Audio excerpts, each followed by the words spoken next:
okay with the car, and I'm very happy. So this is my beloved Creta. I've been driving it for about 2.5 years, and it's a fully loaded automatic car. And we got it in 2016. It's a diesel car. About 11,000 kilometers we've done in the car.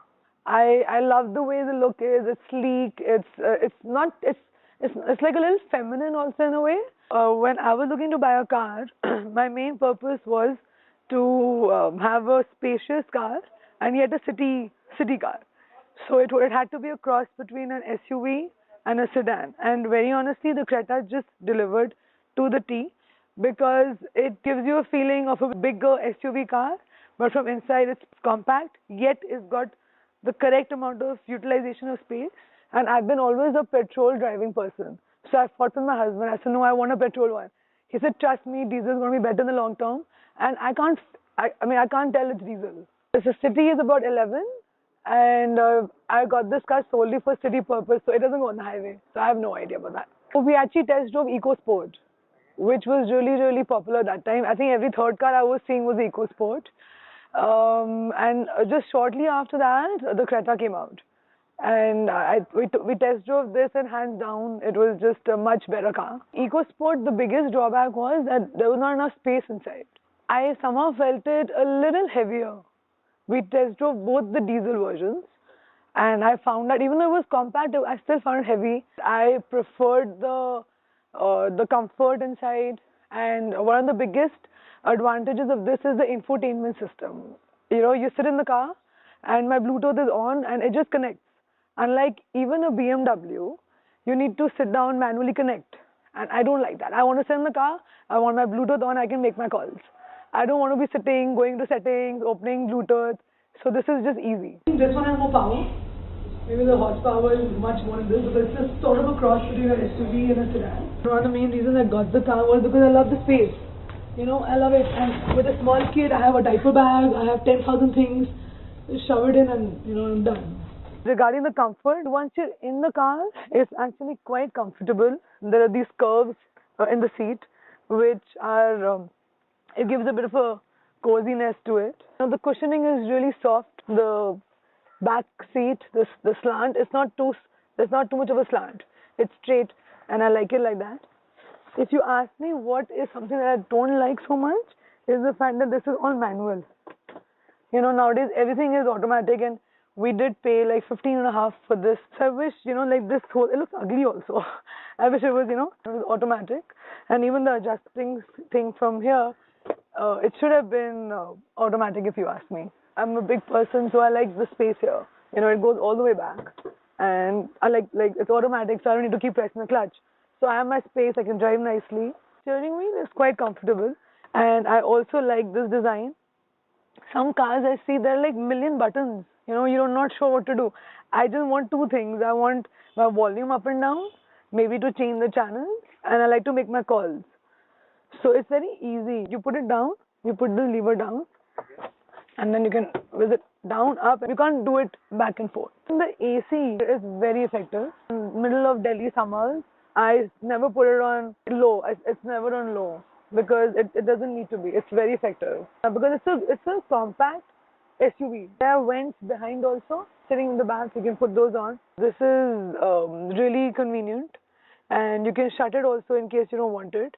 And it's a good blow intensity, you know. It's not, even though it's small, but it's good enough for the people sitting in the back. The fact that the glove box, you know, it's a little inside, so it gives you more leg room also. From a front seat comfort, number please.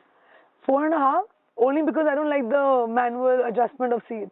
Okay, now we can show you the back of the car.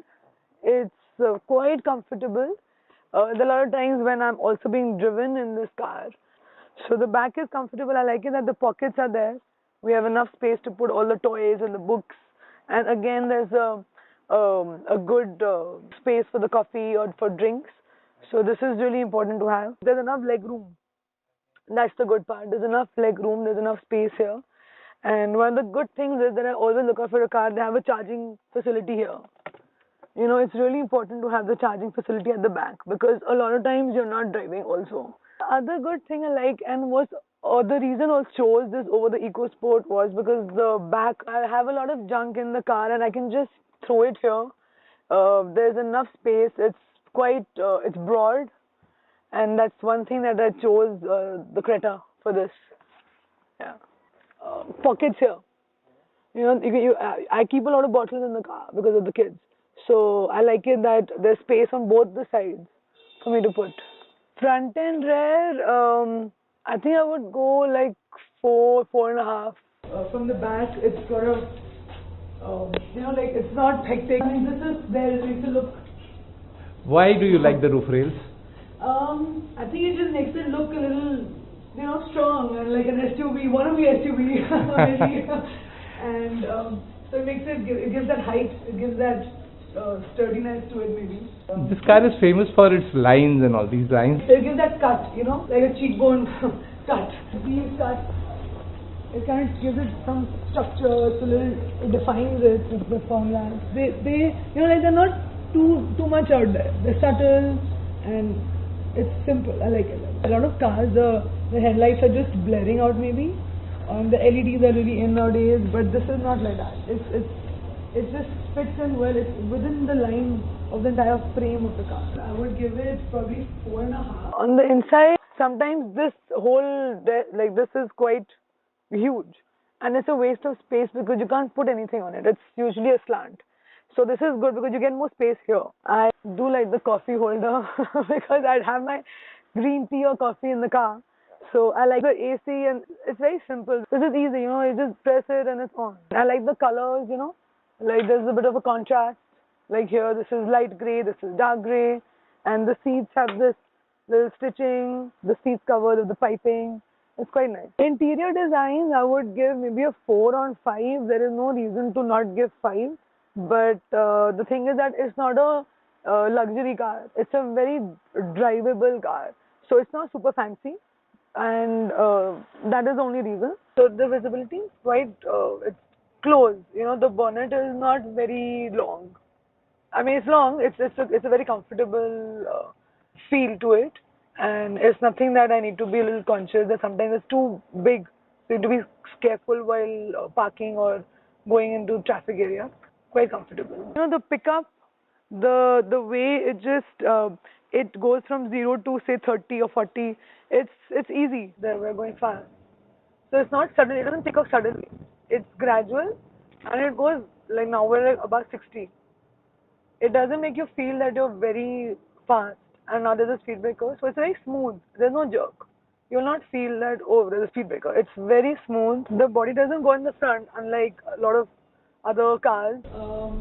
When I'm crossing about like say 60 or 70, so I can feel the power suddenly going stronger.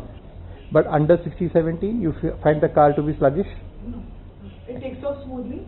There is no lag between the time you press the accelerator to the time it hits 60. There is no bump. There is no rhythm. It's very smooth.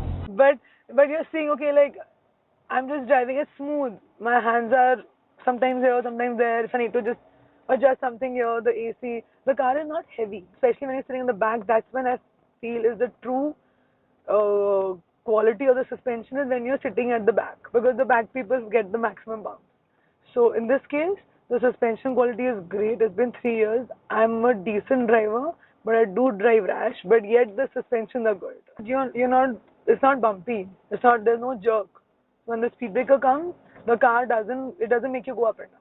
You're still sitting the way you are sitting. Driving pleasure is, from a girl's perspective, you're driving and you can multitask. Okay?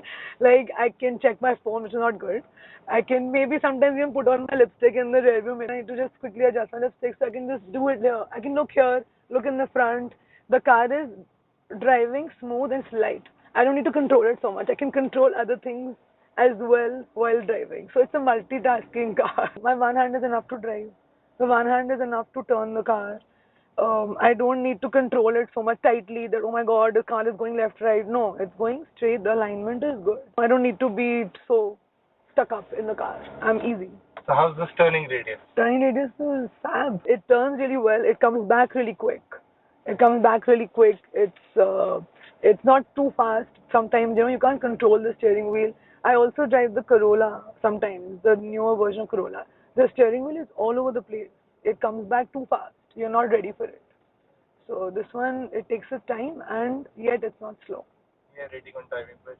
Driving pleasure is 5 on 5 for sure. Regarding the safety, very honestly, I don't know much of the technical aspect of the car. I do know that there's one airbag written here. There's one airbag written here. So I'm sure in terms of an emergency, it will pop up. But there are only 2 airbags in this car. At the back seat, there is nothing. So that's a disadvantage traveling with kids, especially, you need something for their safety. So from the front perspective, it's good. Regarding the brake, I think it's quite effective. Sometimes the brake is too sensitive. You just touch the brake and it stops the car. It's not like that. That's not good. I mean, it actually depends on how fast you get used to the car. But I don't like the brake to be so sensitive. I wish, like when I'm driving and I don't wear the seat belt, which a lot of times you forget in a rush. So most of the cars, they beep for the seat belt to be put. So this one doesn't. It just shows a red sign over here. But so it doesn't beep, so I don't put it on a lot of times, which is wrong. So I wish it would beep. That way I would definitely put it on every time. Without telling my husband, maybe like 100, 120. Let's say that 120 moment, once whenever it happened, how were you feeling inside the car? Pretty strong and in control. I did not feel that the car is loose or it's going left and right. It was sturdy, it was good, and I did not brake immediately, of course, because I did not need to. However, if I had pressed it for it to stop, it would have stopped. I've never felt that, oh my god, I need to stop, I'm going too fast. Because there are no airbags at the back, I would say maybe 3.75. Somebody came and rammed into a car from behind, sitting in the back seat that time. So I did have a bit of a jerk. But if I look at it now, it doesn't seem like it was that much of a big accident, though the impact was quite strong. So it's a strong build, it's a sturdy build. If something big rammed into it, it should have, softened a little bit. There should have been a proper dent. But just the sheet came off slightly. So it's a sturdy car. It's been 3 years, and touch wood, it doesn't have too many scratches, and it's smooth. It's got a good finish to it. The bumper is usually the one thing that gets, I think, damaged the fastest. I know the bumper has a couple of times been, the car has been bumped into from behind a couple of times, but you cannot see any scratches. But overall, I think it's quite sturdy, it's strong, it's not soft. I know Honda cars I used to drive before, they were soft. Yeah. Honda City was very soft from the outside, but Hyundai is a solid car. From the outside build, probably 4. So now we're going to reverse the car. And I love the back camera in this car because it also shows you where to go. Okay, I'm a decent driver, I can park well, but a lot of girls cannot. So when you're reversing, it's showing you. The yellow thing is showing you that, go here or how much more to go. Now it's tilting back. So it's nice, and the visibility of the back camera is quite good. From far behind, you can see any car is coming. And let me show you. Supposing I'm going very close to a car, it'll beep.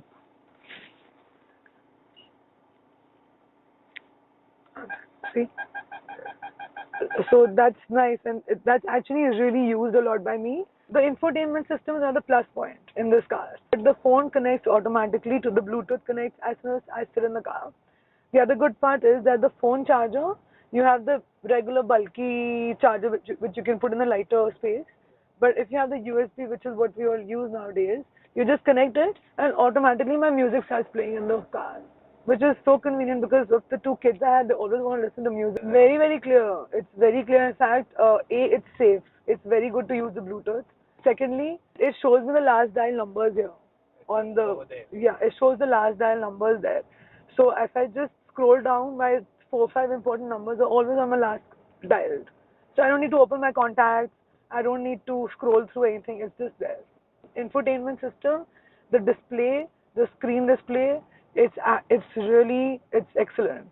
Convince me to buy this over comparative competition. Being a mother of 2 kids, I have a lot of stuff in the car which I need to put. So the boot, the space, and the backside, it's apt. One is the space. Second is the fact that it's a beautiful car to drive. It is. If you just look at the basic, don't go into many technical things. It's a good car to drive. There has never been a moment when I would be like, I wish I had this car. I've had beautiful moments, just it's smooth. It doesn't give you much maintenance problem also, and you just take it on the road, barring the traffic. If you have a clean, good day, it's fun to drive this car. I can just pick up the car, I can just go, even to run my errands, and parking wise, it's good. All in all, if I had to just lay it down, why you should buy this car is because it's a beautiful drive. You don't need to think twice on the fact that, oh, it doesn't have this feature, it doesn't have the seat adjustment. Yes, the negatives are always there. But if you want a clean, smooth car to drive, I would recommend a Creta for sure. The reason why you should not buy a Creta would be the fact that the seat adjustment is not automatic. Hey guys, if you like this review, please like, subscribe, and do not forget to press the bell button. And I hope you like this review. Thank you so much.